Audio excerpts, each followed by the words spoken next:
श्यावर रामचंद्र की जय, उमापति महादेव की जय, पवन सुत हनुमान की जय, भक्त तुलसीदास की जय।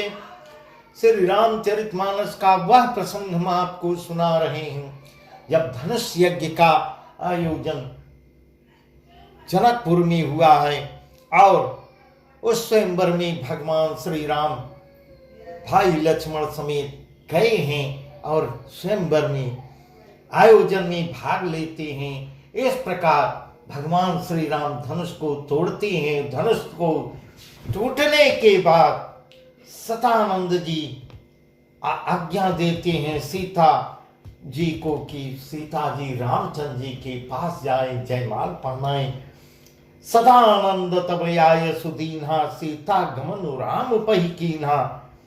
सतानंद जी आज्ञा दी और सीता जी ने राम जी के पास गमन किया है, जाती हैं सखियों समेत। वही प्रसंग है, वही उसके आगे का प्रसंग बहुत ही सुंदर है। वही प्रसंग हम आपको सुना रहे हैं। संग सखे सुंदर चतुर, गावहि मंगल चार, गमनी बाल मराल गति समायंग अपार। साथ में सुंदर सखियां मंगलाचार के गीत गा रही है। सीता जी बाल हंसनी की चाल में आगे को बढ़, उनके अंगों में अपार शोभा है। गमनी बाल मराल गत सुषमायंग पार। सखिन मध्य से सहति कैसे, छवि गण मध्य महा छवि जैसे, कर सरोज जयमाल सुहाई, विश्व विजय सौभाग्य छाई। तन सकच मन परम उछाओ, गुड़ प्रेम लखि परैन काओ। जाई समीप राम छवि देखी, रही जन कुंवरी क्षेत्र रेखी। रही जन कुंवर क्षेत्र रेखी। सखियों के बीच में सीता जी कैसे सुशोभित हो रही हैं, जैसे बहुत सी छवियों के बीच में महाछवि हो। सखिन मध्य से सोहति कैसे, छविगन मध्य महाछवि जैसी। कर सरोज जयमाल सुहाई, विश्व विजय शोभा जय छाई। कर कमल में सुंदर जयमाल है जिसमें विश्व विजय की शोभा जो है छाई हुई है। वह जयमाल इतना सुशोभित हो रहा है जैसे विश्व विजयी हो, विश्व विजयी हो, वह ऐसा लग रहा है। तन सकोच मन परम उछाहु, गोड़ प्रेम लखि परैन काहू। जाय समीप राम छवि देखी, रही जन कुंवर चित्र और रेखी। सीता जी के शरीर में संकोच है, सकुचा रही है, पर मन में उत्साह है। मन में उत्साह है पर वह संकोच कर रही है, सकुचा रही है। उनका यह गुप्त प्रेम किसी को ध्यान नहीं पड़ रहा है, दिखाई नहीं पड़ रहा है। समीप जाकर श्री राम की शोभा देखती हैं। जाई समीप राम छवि देखी, रही जन कुंवर चित्र और रेखी। शोभा देखकर राजकुमारी सीता जी चित्र में लिखी सी रह जाती है। चित्र में जनी रहो कुंवर चित्र और रेखी, चित्र में लिखी सी रह जाती है। चतुर सखी लगी कहा बुझाए, पै राम जयमाल सुहाए। सुनत जुगल कर माल उठाई, प्रेम विवश पहिराई न जाई। प्रेम विवश पहिराई न जाई। चतुर सखी ने यह दशा देखकर समझा कर कहती है, सुहावनी जयमाला पहनाओ, पहनाओ जयमाला पहनाओ, इनकी उर्मी जयमाला पहनाओ।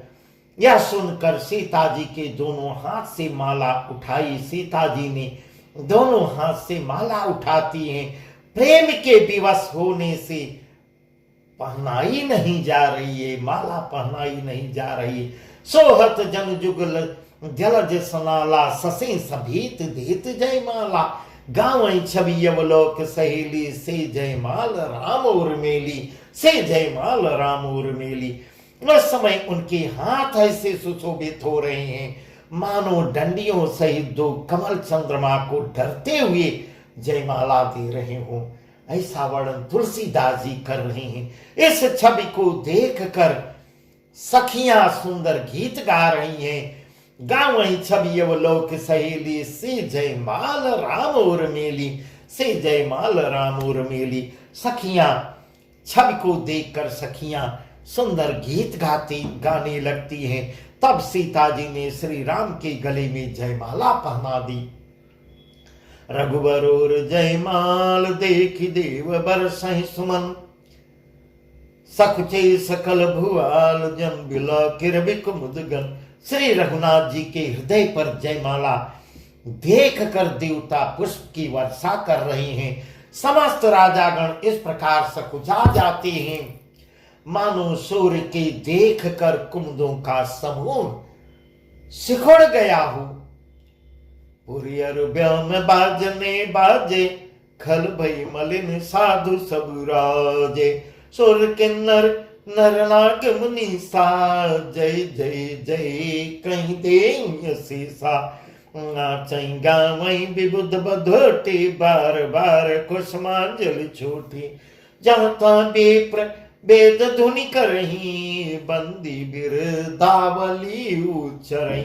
नगर और आकाश में बाजी बजने लगते हैं, दुष्ट लोग उदास हो जाते हैं और सज्जन लोग खल भई मलिन साधु सब राजे।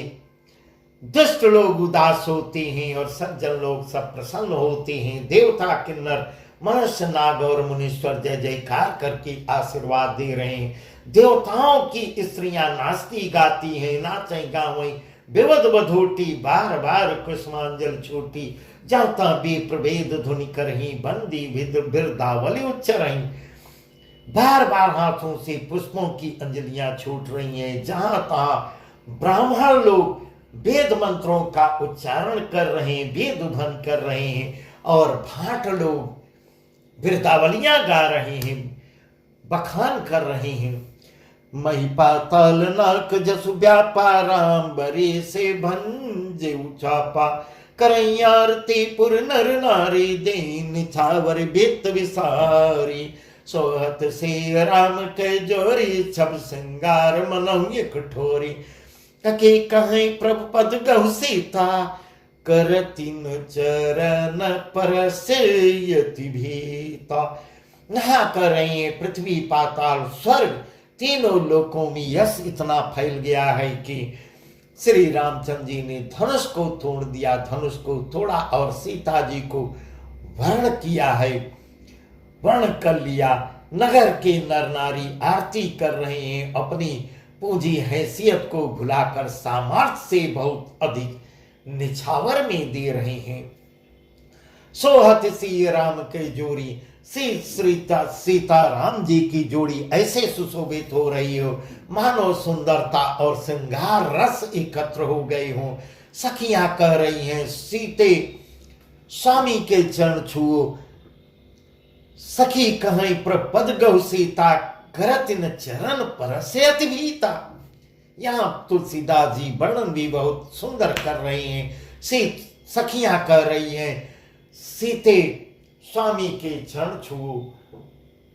श्री रामचंद्र जी के चरण छूने को इशारा करती हैं सखियां, स्वामी हैं तुम्हारे, इनके चरण छुओ। किंतु सीता जी अत्यंत भयभीत हुई, उनके चरण नहीं छू, डरी हुई, सकुची हुई हैं, डरी हुई सी हैं और पैर नहीं छू रही हैं, पैर छूने से डर रही हैं। या गौतम ते गति सुरति करी, नहीं पर सति गति पग पान। मन बिह से रघुवंश मनी, प्रीति लौकिक जान, प्रीति लौकिक जान। गौतम जी की स्त्री अहिल्या की गति का स्मरण कर रही हैं। अब उनको याद आ जाता है कि अहिल्या स्पर्श करते ही पत्थर से नारी बन गई। सीता जी श्री रामचंद्र के चरणों को हाथों उस पर स्पर्श नहीं कर रही हैं। श्री सीता जी की अलौकिक प्रीति जानकर रकुलमणि श्री रामचंद्र जी मन ही मन मुस्कुरा रहे हैं। तब सिय देख भूप बिला के कूर कपूत मोड़ मन माखे उठ उठ पहिर सनाह भागे जाता गाल बजावन लागे ले उछड़ाई से को धरि बांधो नृप बालक दो तोरे धनुष छाड़ नहीं सरी जीवत हम ही कुंवर को बरे।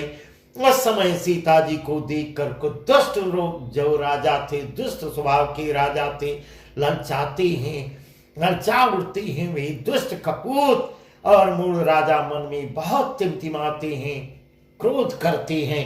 वे अभागे उठ उठ कर कवच पहनकर जहां तहां गाल बजाने लगते हैं। कोई कहते हैं सीता को छीन लो, दोनों राजकुमारों को पकड़कर बांध लो, धनुष तोड़ने से ही चाह नहीं पूरी होगी। हमारे जीते जी राजकुमारी को कौन ब्याह सकता है। इस प्रकार लड़ने को तैयार हो जाते हैं। सब जितने दुष्ट स्वभाव के राजा हैं इकट्ठा हो जाते हैं।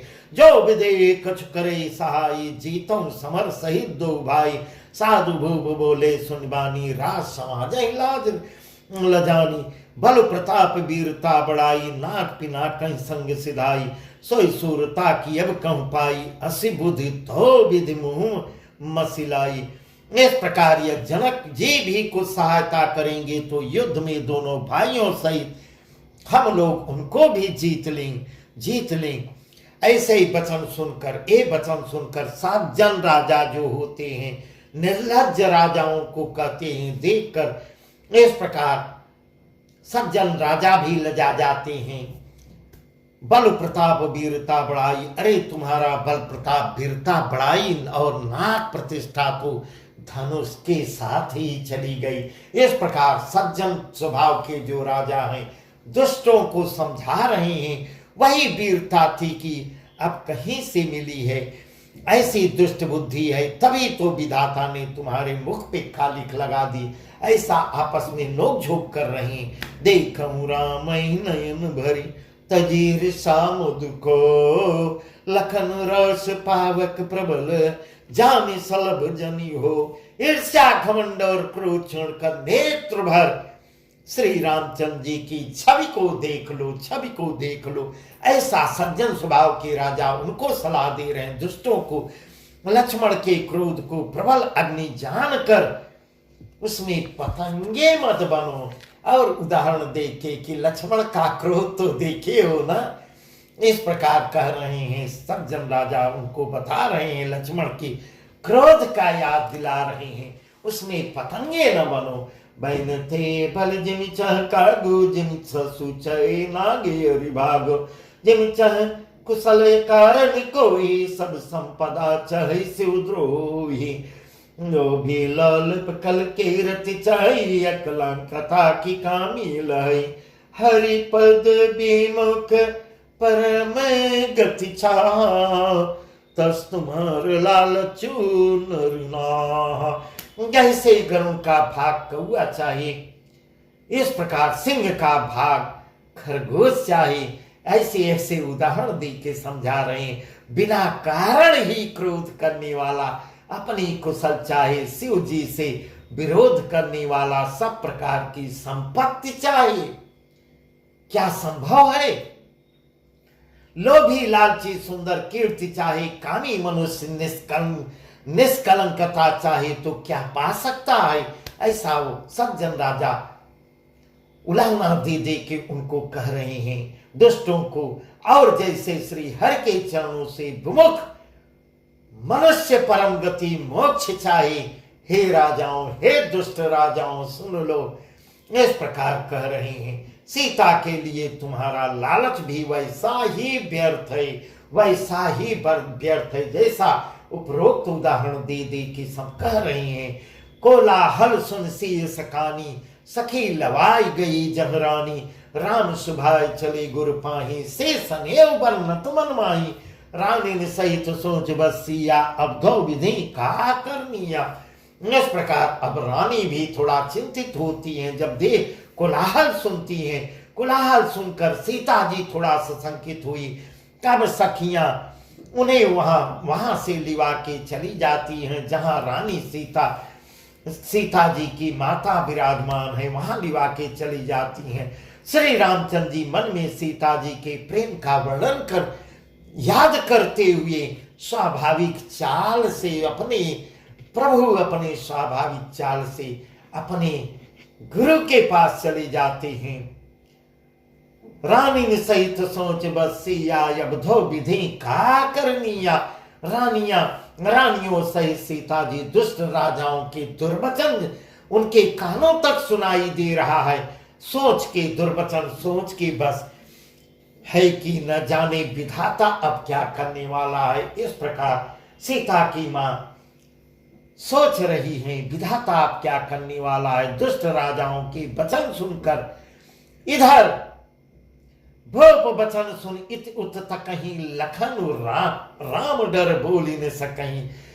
लक्ष्मण भी सुन रहे हैं परंतु इधर उधर लक्ष्मण जी देखते हैं ताकते हैं, परंतु श्री राम के भय से वह कुछ बोल नहीं रहे हैं, डर से कुछ बोल नहीं रहे हैं। अरुण नयन भृगुटी कुटिल चितवत नृपन सको मन मत गजगन रखी सिंह किशोर चो।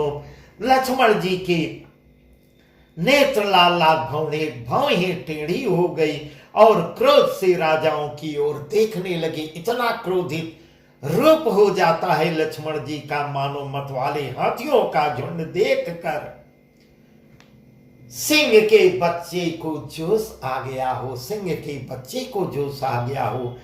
खर भर देखी विकलपुर नारी सब मिल दे मही पनगारी। तैयो सर सुन सिंह शिव धनु भंगा आयो भृकुल कमल पतंगा। खलबली देखकर जनकपुर की इतनी खलबली बढ़ जाती है कि जनकपुर की समस्त स्त्रियां व्याकुल हो जाती हैं। सब मिलकर राजाओं को गालियां देती हैं। दुष्ट राजा जो इधर उधर बोल रहे थे तो वह लोग भी राजाओं को गालियां देने लगी। उसी मौके पर शिव जी के धनुष का टूटना सुनकर भृगुकुल रूपी कमल के सूर्य परशुराम जी का आगमन होता है। तय अवसर सुन शिव धनु भंगा आयो भृगुकुल कमल पतंगा। देख महीप सकल सकुचाने बाज झपट जनु लवा लुकाने। गौरी शरीर भूति धल भ्राजा भाल विशाल त्रिपुंड विराजा। उसी मौके पर शिव जी के धनुष का टूटना सुनकर भृकुल रूपी कमल के सूर्य परशुराम जी का आगमन होता है और उन्हें देखकर सब राजा सिकुड़ जो उछल कूद रहे थे, गरज रहे थे, सिकुड़ जाते हैं, सकुचा जाते हैं। दाज झपट जनु लवा लुकाने। और इस प्रकार कोई वहां छिप रहा है, कोई इधर छिप रहा है, मानो बाज आ गया। बाज के झपटने पर बटेर लग छिप रहे हों। इस प्रकार गौरी शरीर पर विभूति भस्म बड़ी शोभायमान हो रही है। गौर शरीर भूति भल भ्राजा भाल विशाल त्रिपुंड विराजा। और विशाल ललाट पर त्रिपुंड विशेष शोभायमान हो रहा है। इस प्रकार परशुराम जी का वर्णन। शेष जटा शशि बदन सुहावार बस कछुक अरुण हुयावा। भ्रकुटी कुटिल नयन रिस राते सहजौ चितवत मनहु रिसाते। वृषभ कंदौर बाहु विशाला चारु जनेऊ माल मृग छाला। कटी मुनि बसन तुन दुई बांधे धनु सर कर कुठारु कलि कांधे। सिर पर जटा उनके शेष जटा संबद शशि बदन सुहावा। ऋष बस कछुक अरुण हुयावा।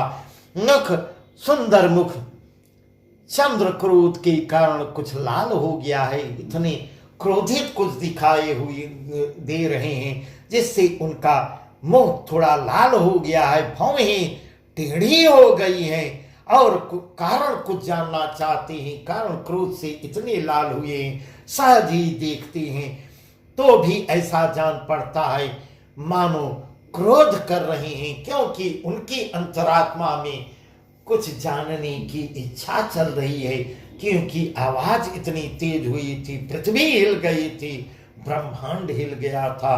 वही आवाज परशुराम जी भी सुनी थी।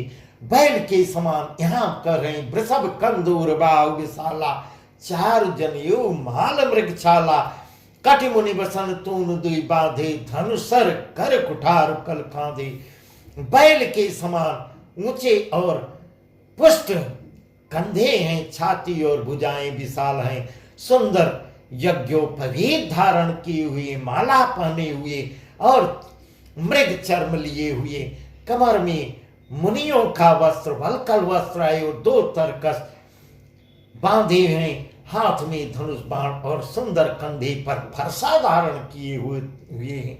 ऐसा तुलसीदास जी परशुराम के रूप का वर्णन कर रहे हैं। शांत वेश करनी कठिन भरन जाय स्वरूप, गारी मुनि तनु जनु वीर रसु, आयो जहु सब भूप, आयो जहु सब भूप। शांत वेश है परंतु करनी बहुत कठोर है। स्वरूप का वर्णन नहीं किया जा सकता, मानो वीर रसी मुनि का शरीर, मुनि के रूप में वीर रस ही शरीर धारण करके आ गई हो। जहां सब राजा लोग हैं वहां आ जाती हैं, वहां आ गया हो। देखत भृगवत भेष कराला, उठे सकल भय विकल भुआला, उठे सकल भय विकल भुआला, पितु समेत कई कई निज नामा, लगे करन सब दंड प्रणामा। परशुराम जी को इतना क्रोधित लाल रूप में देखकर, भयानक वेश देखकर सब राजा इतने भयभीत हो जाते हैं, अपने आप थर थर कांपने लगते हैं, इतने व्याकुल हो कि अपने आप बिना बताए हुए अपना परिचय बिना कुछ कहे ही अपने पिता वंशावली का नाम ले लेकर और जाके अपना नाम कह कर दंडवत प्रणाम करने लगते हैं। बस आज का प्रसंग यहीं तक। इसके आगे का प्रसंग बहुत ही सुंदर है, जो हम आपको, जिसका वर्णन कल हम आपको बताएंगे। सियावर रामचंद्र की जय, उमापति महादेव की जय, पवन सुत हनुमान की जय, भक्त तुलसीदास की